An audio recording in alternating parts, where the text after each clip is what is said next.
Dhammacakkappawatthana Sutta, yaitu khotbah pemutaran roda dhamma. Itu ada di kitab suci Samyutta Nikaya 56 asal 11. Saya ingin mempresentasikan poin-poin besarnya saja, ya. Poin-poin ini aja, poin-poin utamanya saja. Oke, kita mulai.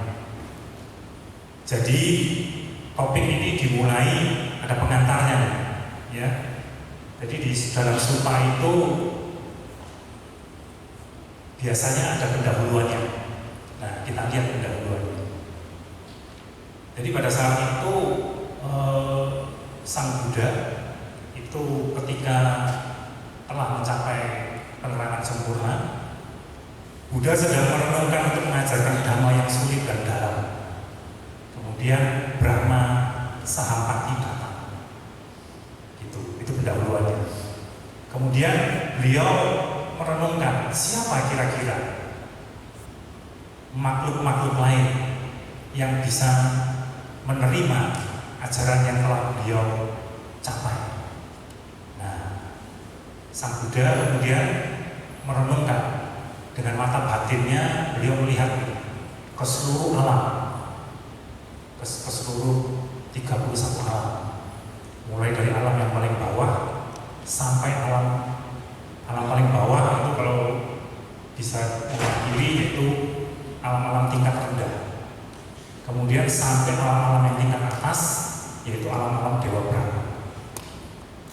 Nah, Sang Buddha melihat, beliau pakai mata batinnya melihat siapa di antara makhluk-makhluk di 31 alam ini yang bisa menerima ajaran dari Sang Buddha. Nah, beliau searching. Ibarat searching itu ibarat seperti kalian searching di Google, ya. Tapi Sang Buddha waktu itu kan belum ada Google. Nah, beliau memakai mata batin. Kemudian beliau teringat akan kedua gurunya. Ini kalimat putih yang kedua ini. Ya. Beliau ingat kepada kedua gurunya. Tapi gurunya sudah meninggal. Yaitu kalau bagi kalian yang pernah membaca riwayat Sang Buddha, ada dua gurunya yang sangat mahir di dalam meditasi konsentrasi, yaitu yang pertama adalah Alara Kalama dan yang kedua adalah Udakara. Nah, beliau cari kedua gurunya yang luar biasa ini. Dicari mulai dari alam neraka, alam setan kelaparan, alam binatang, asura, manusia, searching, beliau searching, cari. Kemudian alam dewa, cari lagi di alam dewa Brahma, cari lagi di alam dewa Arupa Brahma. Ketemu ternyata. Ternyata kedua gurunya ini berada di alam dewa Brahma yang Arupa. Arupa itu berarti A-rupa. A itu berarti tidak, rupa itu berarti tubuh fisik. Berarti dewa ini tidak memiliki tubuh fisik. Kalau kita kan memiliki tubuh fisik nih, kita. Ya. Coba kalau teman-teman di sini mencubit, ini tangan kanan diangkat, kemudian posisi begini, dicubit, lengan kirinya dicubit nih. Nah, dicubit begini. Sakit nggak? Nah, ini punya tubuh fisik ini kan. Sedangkan Dewa Brahma yang Arupa itu kedua guru dari Pangeran Siddhartha. Saya sebut Pangeran Siddhartha karena pada saat itu belum mencapai kebuddhaan. Pangeran Siddhartha itu berguru pada dua gurunya.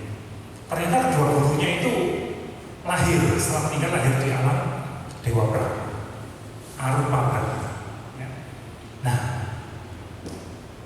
sifat dari alam Dewa Arupa ini karena tidak memiliki tubuh fisik.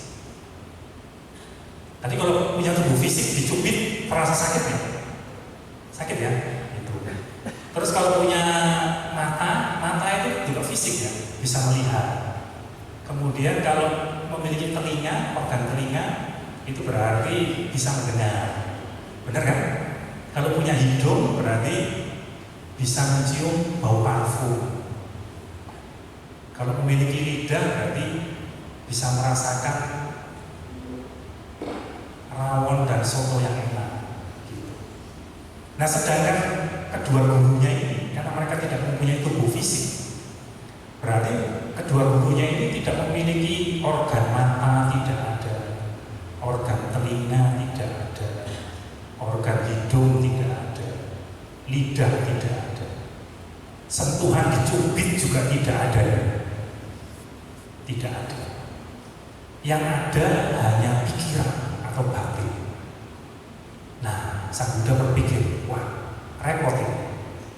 Bagaimana cara memberitahu kepada guruku yang guru saya berdua ini? Satu yang bernama Alalakkalama itu lahir di alam Dewa Brahma. Alam Dewa Brahma itu ayat arupa, itu ada empat tingkatan. Anggap aja 1, 2, 3, 4 ya, dibayangkan begitu. Yang keempat itu alam yang paling tinggi. Jadi apa? Ini saya cerita yang alam Dewa Arupa Brahma yang tanpa tubuh. Ada 4. Jadi 1, 2, 3, 4. Bayangkan begitu deh ya. Nah, gurunya yang pertama yaitu Alalakkalama itu lahir di alam Dewa Arupa yang nomor 3. 3 itu berarti 2 dari atas. Sedangkan gurunya yang kedua yang jauh lebih hebat lagi dalam meditasi konsentrasi itu lahir di alam Dewa Arupa Brahma yang tingkat 4, paling tinggi itu ya. Jadi kedua gurunya ini lahir di 2 alam yang berbeda. Nah, ketika beliau tahu, oh ternyata lahir di sini, wah repot Sang Buddha. Tapi ini bahasa saya, bukan bahasanya Sang Buddha. Kalau di Sutta itu bahasanya panjang, halus gitu ya, beretika, macam kayak puisi begitu. Tapi ini saya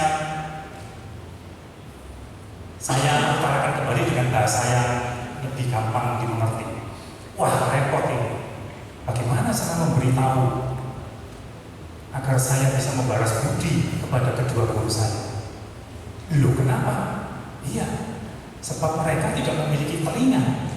Bagaimana mau mengajarkan kepada kedua guru ini yang tidak memiliki tubuh fisik, organ telinganya tidak ada? Bagaimana ajaran itu mau disampaikan? Repot. Akhirnya Sang Buddha searching lagi. Ya sudah, Sang Buddha searching lagi nih. Ya sudah, kedua gurunya tidak bisa menerima ajaran pada saat itu karena mereka tidak memiliki tubuh fisik. Kalau dibandingkan kita sekarang di sini, kita memiliki tubuh fisik. Kalau dicubit tadi lengan tangannya itu kalau dicubit kan terasa tuh cubitannya tuh. Sekarang ada suara saya, suaranya Pak Yuda bisa didengar oleh telinga kalian. Nah, itu fungsi tubuh fisik yang kita miliki. Sedangkan mereka, kedua gurunya ini contoh yang luar biasa. Mereka tidak memiliki tubuh fisik, sehingga mereka tidak bisa menerima ajaran Sang Buddha. Kalau dibandingkan antara kedua gurunya itu dan keberadaan kita sekarang lagi duduk di aula bakti samanya BDJ, kita jauh lebih beruntung daripada kedua guru itu. Kita bisa menerima ajaran Sang Buddha, kita bisa mengembangkan batin kita bisa menyucikan batin kita, dan akhirnya kita bisa mendapatkan kebahagiaan yang istilah Inggrisnya itu long lasting happiness, kebahagiaan yang tanpa akhir. Kedua gurunya tidak bisa ya, karena tidak memiliki tubuh fisik. Nah, akhirnya Sang Buddha searching lagi nih, siapa kira-kira? Nah, akhirnya searching, ketemu nih. Nah, ketemu nih orangnya. Ya, wah, Sang Buddha ingat. Dulu saya kan punya teman nih, 5 orang petapa. Zamannya ketika beliau belum mencapai seorang Buddha, status Buddha, beliau punya teman nih, 5 orang.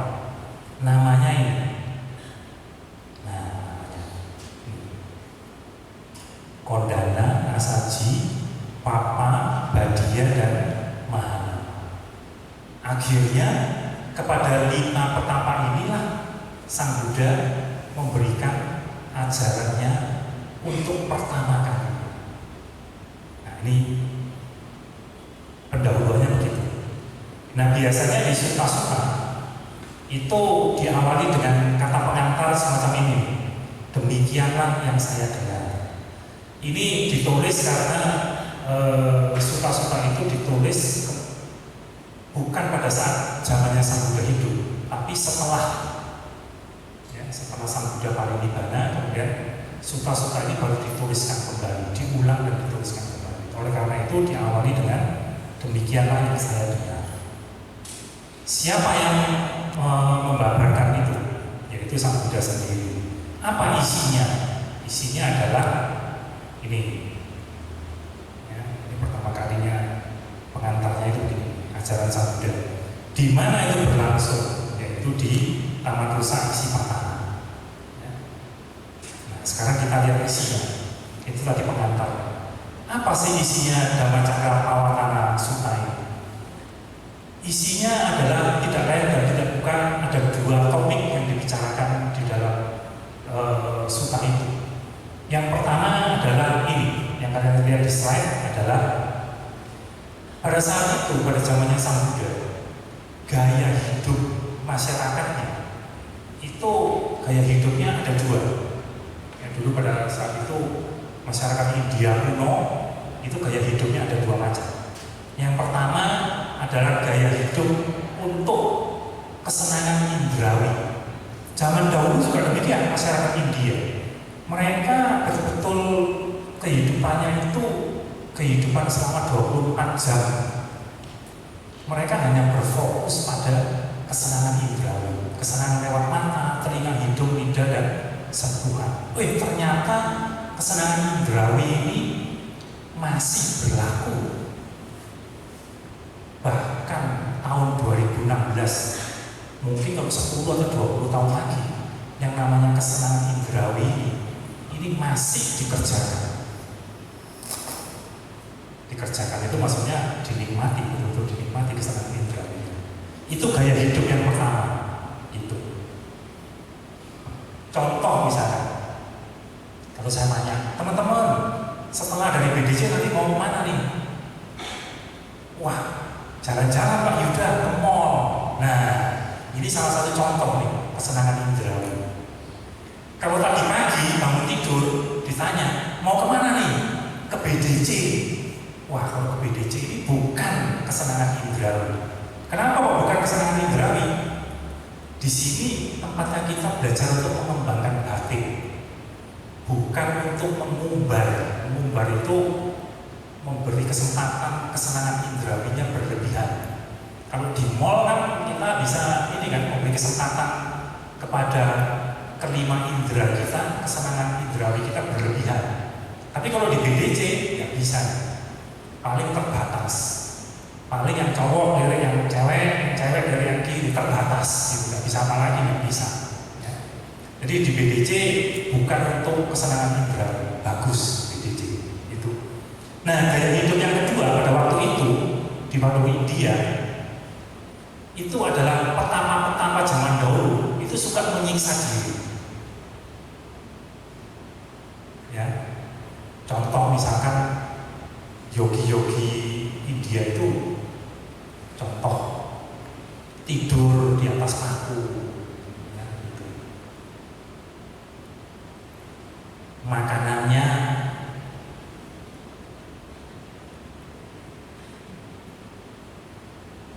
di Indonesia juga ada, ya. Makanannya barang pecah belah. Ya. Indonesia juga ada, ya. Udah lumping itu kan ada, makan pecah belah. Kemudian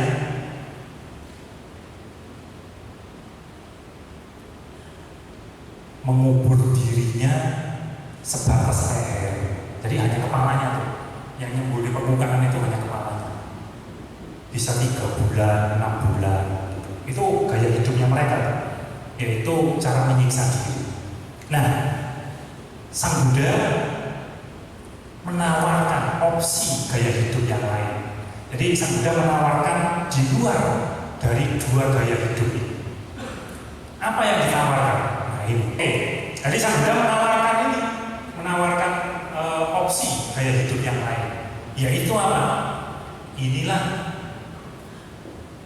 topik yang luar biasa, yaitu jalan mulia berunsur 8 yang ditawarkan oleh Sang Buddha sebagai gaya hidup. Gaya hidup ini. Oleh karena itu, pada beberapa minggu yang lalu ketika BDJ mengadakan seminar tentang topik selama 8 hari, masing-masing 1 hari 1 topik, masing-masing 1 hari 1 topik. Ini adalah yang ditawarkan oleh Sang Buddha, opsi atau pilihan lain, bahwa ada pilihan untuk menjalankan gaya hidup yang dinamakan jalan mulia berunsur 8. Ya, terutama yang ini nih, yaitu ucapan benar, perbuatan benar, dan penghidupan benar. Bagaimana sih kita, gaya hidup kita, bagaimana sih kita kesehariannya dengan ucapan benar, perbuatan benar, dan mata pencaharian yang benar ini. Gitu. Lanjut lagi, saya nggak bahas ini, kalau bahas ini nanti nggak cukup waktunya. Jadi di sini kalian tahu bahwa sebetulnya Dhammacakkappawatthana Sutta itu yang pertama adalah Sang Buddha menawarkan atau memberikan opsi atau pilihan. Ini loh ada gaya hidup yang ketiga. Ya, kalau gaya hidup yang pertama tadi kesenangan indrawi, teman-teman di sini pada tahu nih, pada tahu, nggak hanya tahu, tapi ahli dalam kesenangan indrawi, ahli.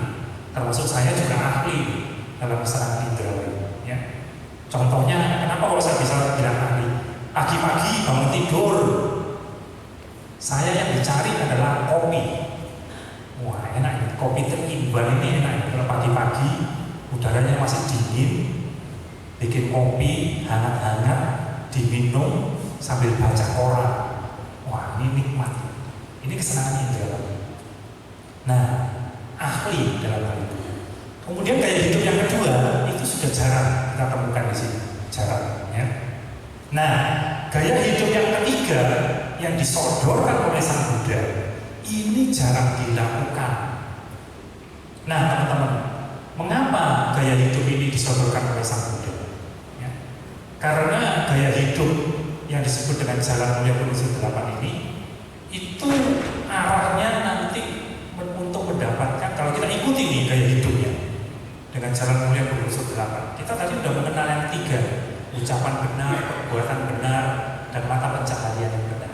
Kalau kita ikuti gaya hidup itu, nanti kita mendapatkan kebahagiaan, long lasting happiness, kebahagiaan yang tidak pernah berakhir, selamanya bahagia. Ya. Untuk itu kita harus tahu nih, apa yang mesti kita kerjakan. Gampang-gampangan dulu deh. Nah, kita lihat yang pertama. Ya, yang pertama dulu aja disebut jalan tengah. Tadi jalan tengah kan mengandung itu tuh, mengandung jalan mulia berunsur 8. Ya. Merupakan jalan untuk menuju pembebasan batin, pembebasan pikiran dari loba, dosa, moha. Ini kalau kerennya ini disingkat menjadi LDM. Jadi bebas dari LD. Itu wajahnya wajah cewek, wajah wanita, tapi bisa juga diganti dengan wajah pria. Kalau wajah pria, gambar harta karunnya itu diganti sepeda motor sport atau mobil sport. Ya, gitu. Kalau cowok lihat sepeda motor sport atau mobil sport, matanya kelap-kelip tuh, kelap-kelip. Ya, kelap-kelip itu maksudnya nggak tahan tuh. Ingin memiliki sepeda motor atau mobil sport itu. Gitu. Nah, tadi apa kaitannya dengan LDM? L-nya itu loba, dosa, moha. Bahasa Indonesianya adalah loba itu adalah ini, keinginan untuk meraih atau mendapatkan sesuatu. Berarti sesuatunya di sini adalah mobil sport atau sepeda motor sport itu. Kalau di gambar ini adalah harta karun. Tapi cowok juga suka sih harta karun. Ya, suka sih.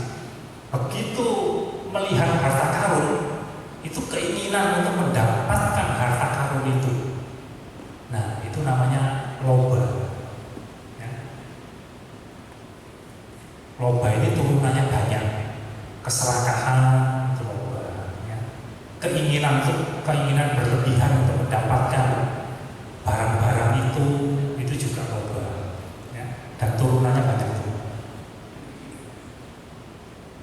Nah ini kebetulan banyak teman-teman yang baru. Kalau teman-teman yang lama sudah sering lihat slide saya PowerPoint ini, udah sering gitu. Kalau monyet lihat harta karun, dia nggak tertarik tuh, ya. Beda dengan ini. Kalau ini bisa keluar loba itu keinginan berlebihan untuk mendapatkan harta karun itu. Kalau ini monyet nggak tertarik, ya. Monyet tertariknya sama pisang. Kalau lihat pisang dia nggak tahan tuh, dia pengen merebut dan ingin meraih pisangnya itu.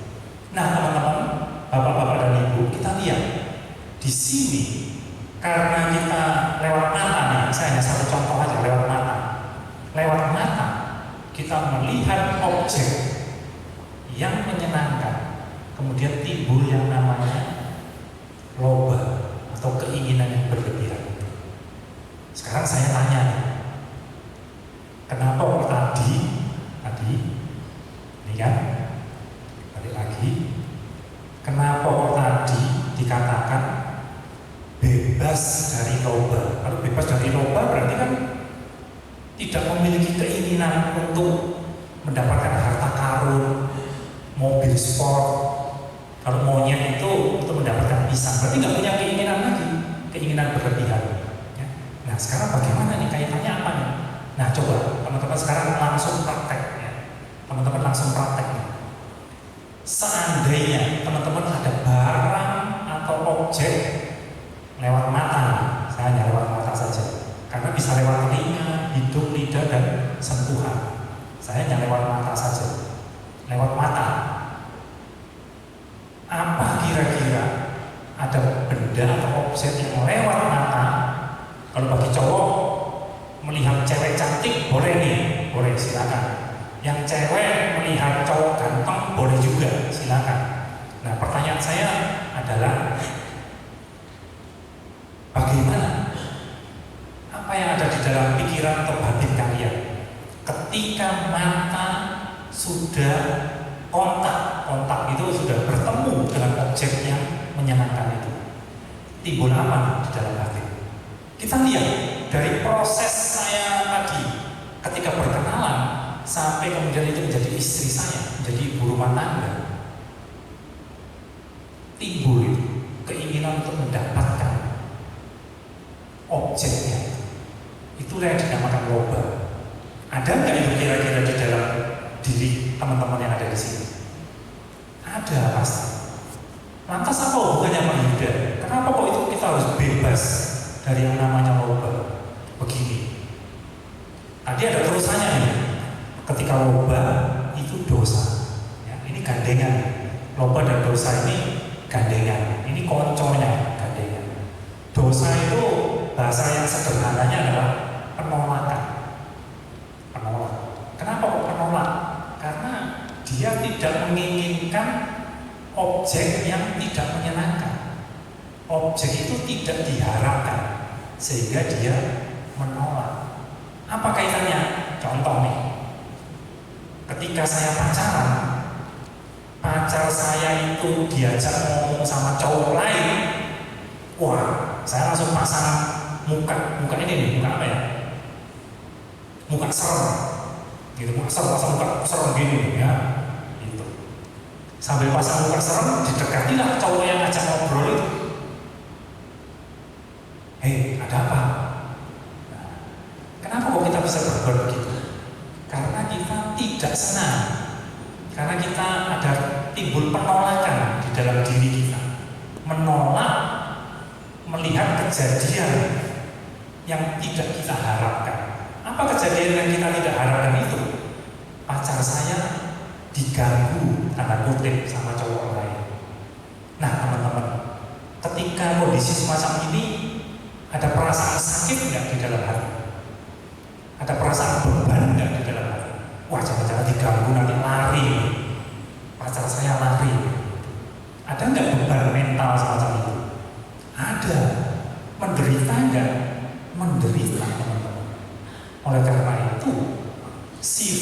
dari loba, keinginan berlebihan, dan sifat dari dosa, penolakan, esensi sifatnya adalah penderitaan. Oleh karena itu, karena sifatnya penderitaan, Sang Buddha menyodorkan opsi yang lain. Jangan, itu opsi nomor satu, itu kesenangan indrawi itu didasari loba dan penolakan, itu gaya hidup yang menderita. Untuk apa kita membuat gaya hidup semacam itu? Sang Buddha menyodorkan opsi yang ketiga, yaitu jalan mulia berunsur 8 tadi, yang disebut jalan tengah. Nah, itu dia. Lanjut lagi, ya. Saya ingin menceritakan isi sutanya aja supaya kalian tahu. Nah, lantas bagaimana caranya? Apa yang mesti kita kerjakan? Ya, di suta itu panjang lebar ya, di suta. Tapi di sini dirangkum sederhana saja. Jadi sebetulnya Sang Buddha ketika membuka wawasan, ini loh, ada gaya hidup yang nomor 3. Gaya hidup kalian itu hanya kesenangan indrawi dan hanya menyiksa diri. Ini ada gaya hidup yang ketiga, yang lebih baik, yang menuju ke arahnya ke kebahagiaan. Tadi sudah dibuktikan bahwa gaya hidup yang nomor 1 itu ujung-ujungnya penderitaan. Karena ada keinginan berlebihan, ada loba, kemudian ada penolakan dosa, ujung-ujungnya penderitaan. Sedangkan gaya hidup yang nomor 2, yang memang menyiksa diri, sudah jelas itu penderitaan. 2 gaya hidup tadi, ujung-ujungnya adalah penderitaan. Jangan diikuti. Ini ada opsi ketiga, gaya hidup yang membawa ke kebahagiaan. Silakan itu diikuti. Itu yang disodorkan oleh Sang Buddha. Jadi Sang Buddha di nomor 2 ini, itu Sang Buddha sebetulnya sedang membuka wawasan, ya, sedang membuka wawasan. Setelah masuk akal, bisa diterima oleh masyarakat pada saat itu. Demikian juga ketika saya sharing hal ini, bisa diterima oleh kalian, baru kemudian Sang Buddha ke opsi nomor 4, poin nomor 4. Gimana caranya? Gitu. Caranya gimana? Nah, ternyata caranya adalah Sang Buddha mesti mengajarkan tentang topik tentang 4 kebenaran mulia, ya. Catur Arya Saja. Tentu teman-teman bagi yang Buddhis atau dulunya sekolah Buddhis pasti tahu 4 kebenaran mulia. Jadi teman-teman, dalam Cakrawala Sutta itu kita sudah melihat sejauh ini, kita sudah melihat dan mendengar dari presentasi saya. Pertama, itu Sang Buddha mempresentasikan, mengingatkan kembali 2 gaya hidup, yaitu gaya hidup kesenangan indrawi dan gaya hidup menyiksa diri, ujung-ujungnya penderitaan. Kemudian yang kedua, Sang Buddha menyodorkan gaya hidup yang nomor 3, opsi nomor 3, yaitu jalan mulia berunsur 8. Ini loh, ada gaya hidup yang lain. Topiknya berarti jalan mulia berunsur 8. Yang ketiga, dalam Sutta Dhammacakkappavattana itu, yang ketiga adalah Sang Buddha membahas tentang 4 kebenaran mulia. Jadi teman-teman, topik tentang 8 jalan utama atau jalan mulia berunsur 8 yang beberapa minggu lalu itu diseminarkan dan dipresentasikan dengan luar biasa sekali di gedung ini oleh BDJ, itu berasal dari sutta ini, Dhammacakkappavattana. Asal usulnya berasal dari sutta. Demikian juga topik tentang 4 kebenaran mulia yang sering kita dengar di ceramah-ceramah di wihara-wihara, itu berasal dari Sutta Dhammacakkappavattana ini. Ya, yang pertama, adanya duka. Ya. Kemudian sumber dari duka itu apa?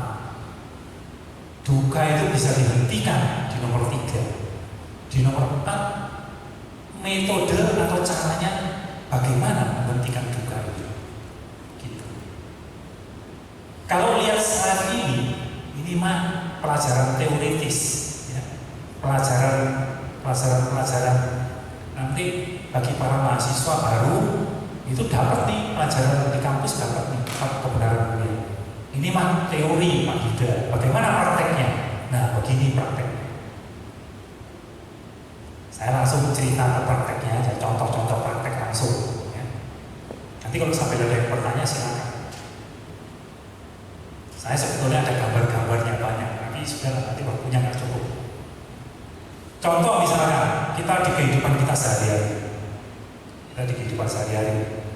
bagi yang punya mobil, misalkan ketika hari Senin berangkat kerja pagi-pagi, atau yang punya sepeda motor, misalkan, waduh, hari Senin jam 7 pagi, situasi Surabaya macet, semua pada berangkat kerja, apalagi yang naik mobil, ngantri di traffic light ini, di traffic light Nginden ini kalau jam 7 pagi sampai jam 8 pagi itu panjang Bu, bisa sampai pom bensin depan ini ngantrinya gitu. Waduh macet.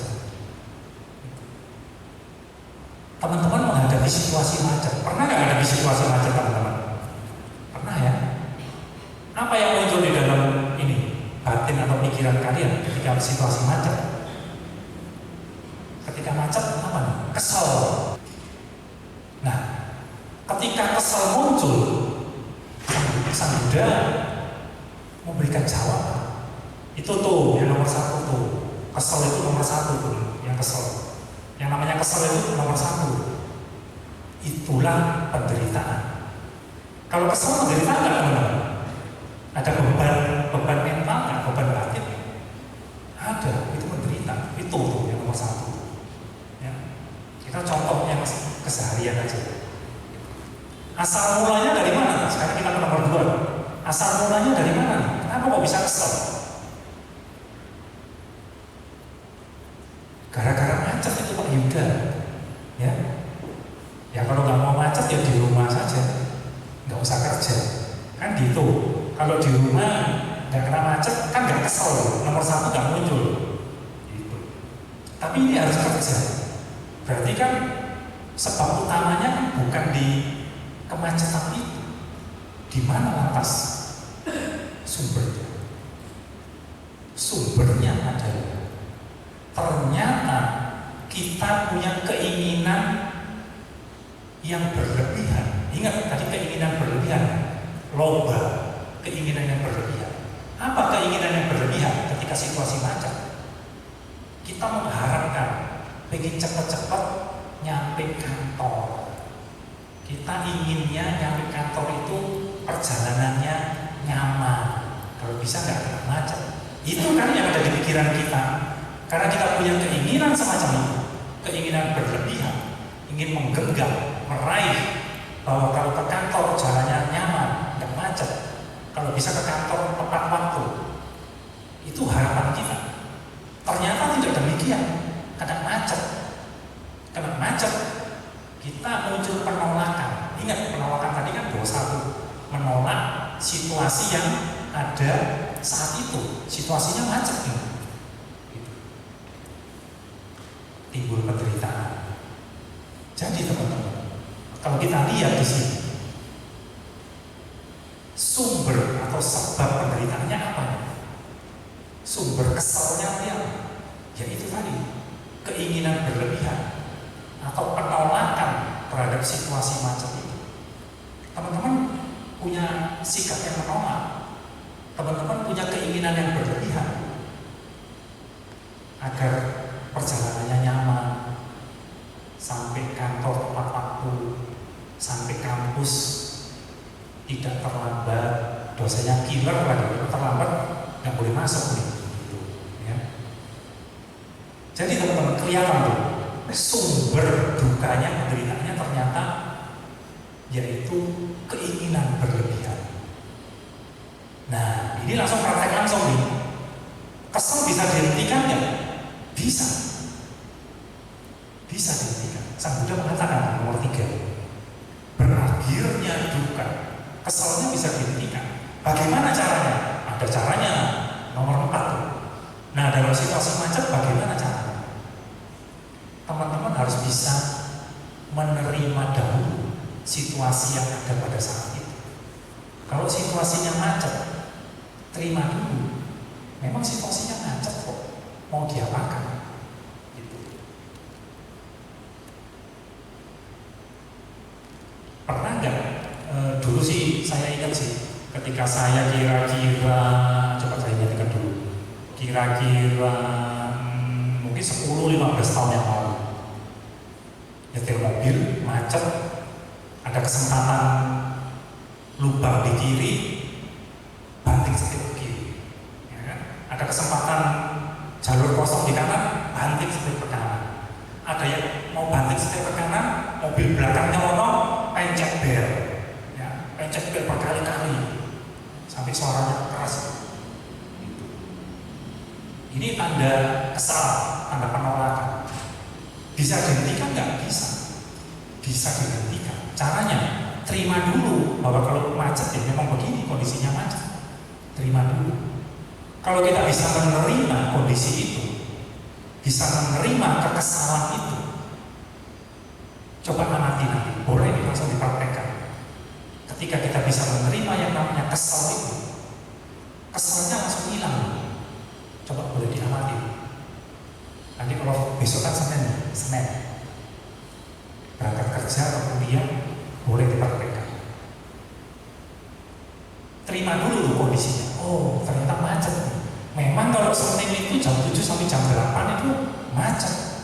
Memang jam 7 sampai jam 8 itu di traffic light Nginden, stopan Nginden ini sampai pom bensin itu ngantri. Kalau saya berangkat jam segitu, harus terima dong kondisinya bahwa itu macet. Nggak boleh kesel. Ketika kita bisa menerima kondisi kekesalan ini dengan situasi yang ada, terima, ikhlas menerima situasi yang ada, keselnya hilang, boleh dicoba. Nah, itu yang nomor 4, atau metode untuk melenyapkan kesalnya itu. Nah, bagaimana Pak Yuda caranya itu? Itu gampang sekali. Coba nanti hari Senin boleh dipraktekkan. Namun dari sisi ajaran Buddha, batin kita luar biasa.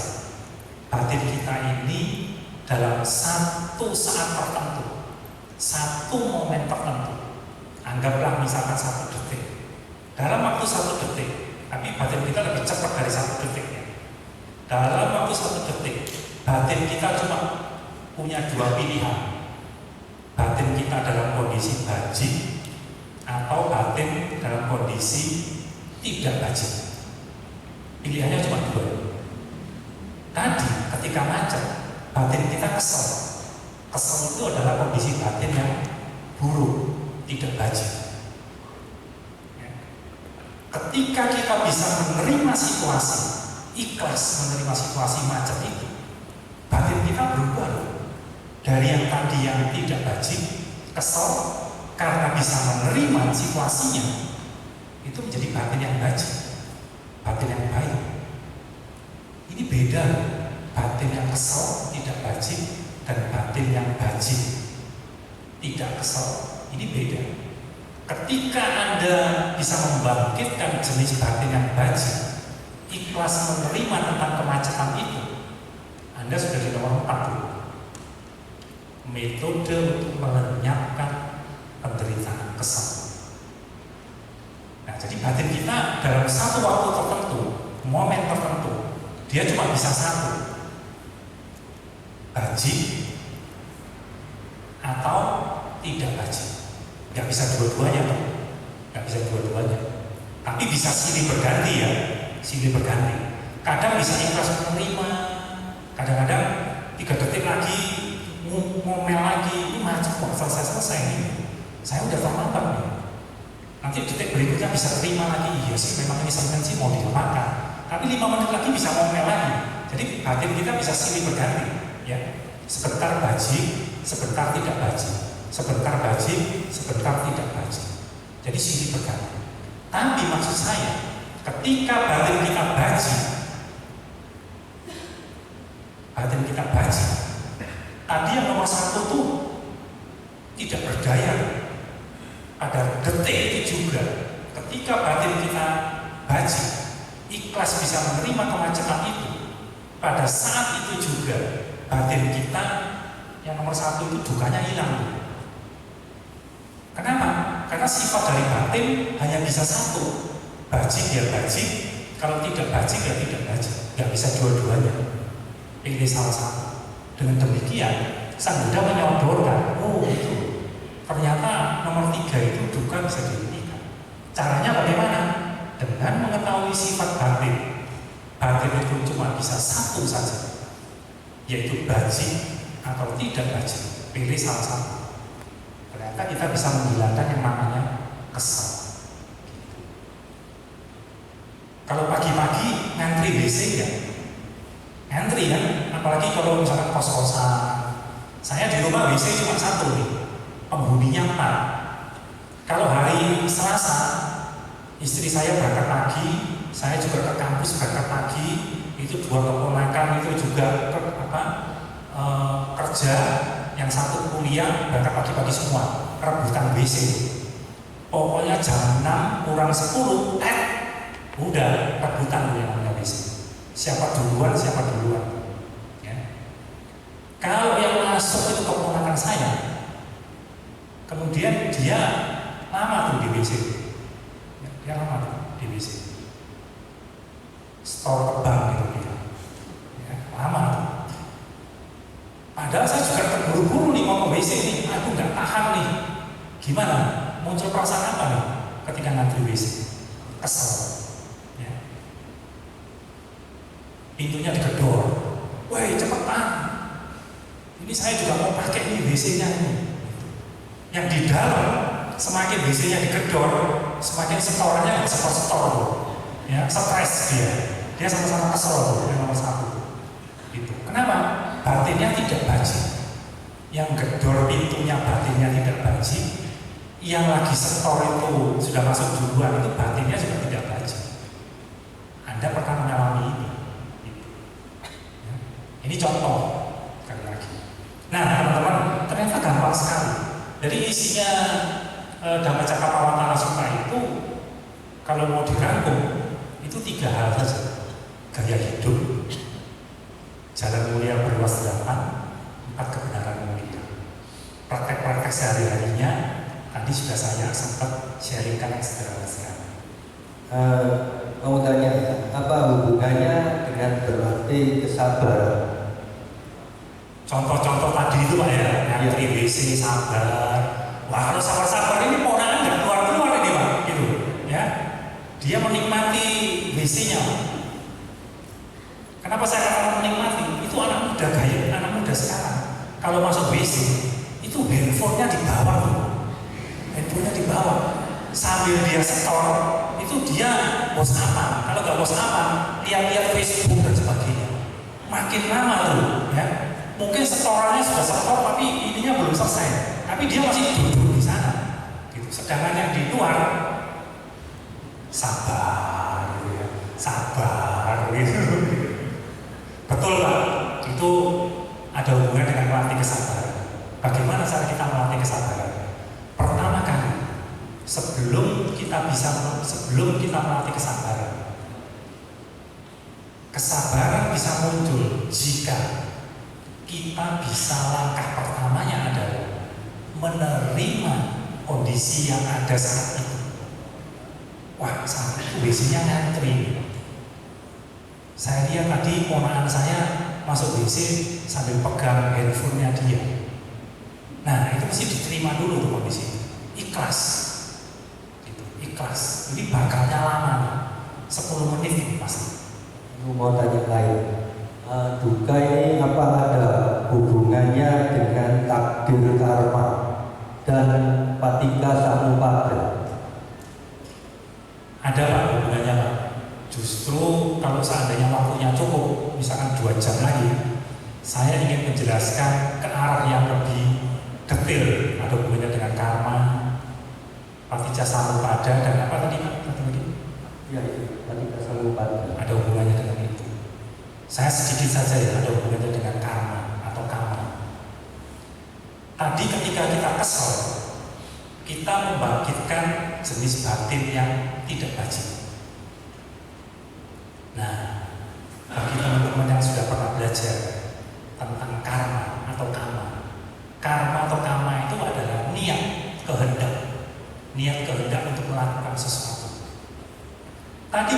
kesel, kita sudah membangkitkan niatan untuk mengeluarkan kekesalan itu. Ada niat untuk mengeluarkan kekesalan itu. Ya. Ingat, ini batin yang tidak bajing. Ada niat untuk mengeluarkan rasa kesal itu. Niatan ini itulah yang disebut dengan karma atau karma. Jadi pada saat kita mengungkapkan atau mengeluarkan kekesalan kita, saat itu juga kita membuat yang namanya karma buruk. Dan sebaliknya, kalau kita bisa contoh tadi, ikhlas menerima, ya ikhlas diterima dulu, ini kondisinya memang macet. Kita memunculkan niatan ikhlas itu. Ada niatan untuk memunculkan rasa ikhlas itu. Karena niatan itu berkaitan dengan karma. Karena tadi ini adalah pikiran yang bajing, maka pada saat itu juga kita membuat atau menciptakan karma yang baik. Sederhana, hanya dengan mengungkapkan kekesalan sudah bikin karma buruk. Sederhana, hanya dengan mengungkapkan ikhlas bisa terima kondisi, kita sudah membuat satu karma baik. Mau tanya lagi. Oh, silakan. Duka ini apa ada hubungannya dengan nasib? Oh ya. Tadi ada nasib ya, yang saya lupa ini. Kalau kita yakin terhadap hukum karma, hukum sebab akibat, kita akan mengetahui bahwa yang sebetulnya dikatakan nasib atau takdir itu tidak ada. Jadi kalau kita meyakini tentang hukum karma, yang di masyarakat dikatakan takdir atau nasib itu sebetulnya tidak ada atau tidak berlaku ketika kita meyakini cara kerjanya karma atau karma. Sederhananya begitu, Pak. Contoh, Pak, kasih contoh. Kasih contoh. Oke. Ya. Tentang macet tadi, balik lagi ke macet nih. Ya. Atau antri WC. Apakah antri WC itu takdir atau nasib?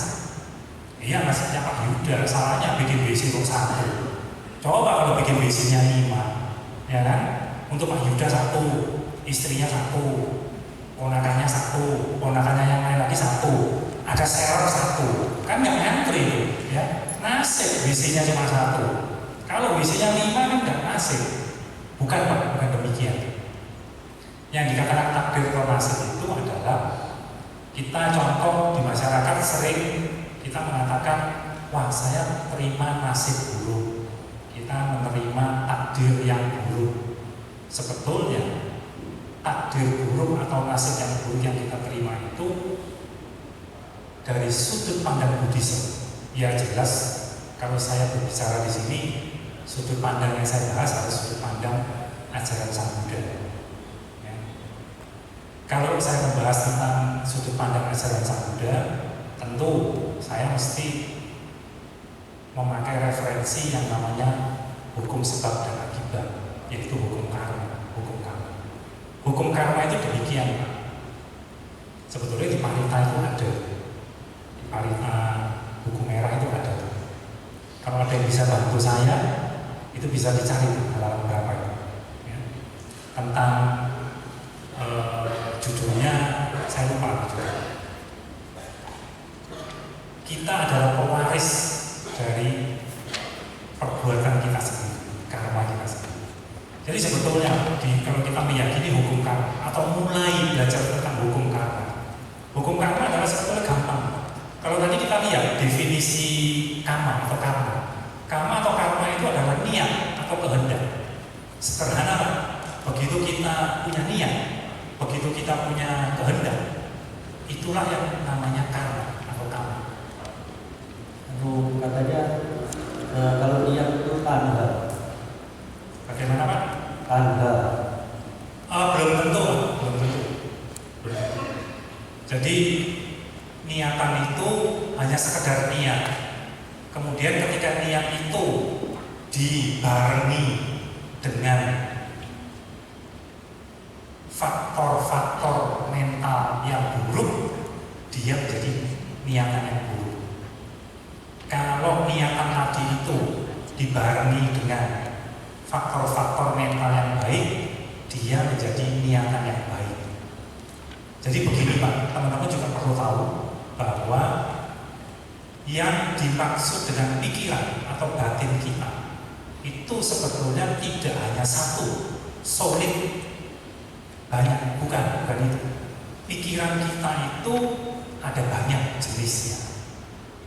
Niat kehendak itu adalah salah satu faktor mental yang ada di dalam pikiran kita. Jadi kita punya pikiran di dalam kita, kan kita punya pikiran, punya tubuh fisik. Tadi saya kan contohnya kan tubuh fisik. Kalau dicubit sakit, itu tubuh fisik. Tapi kita juga punya pikiran atau batin. Nah, di dalam batin ini jenisnya ada banyak. Niatan yang ada hubungannya dengan karma itu sifatnya netral.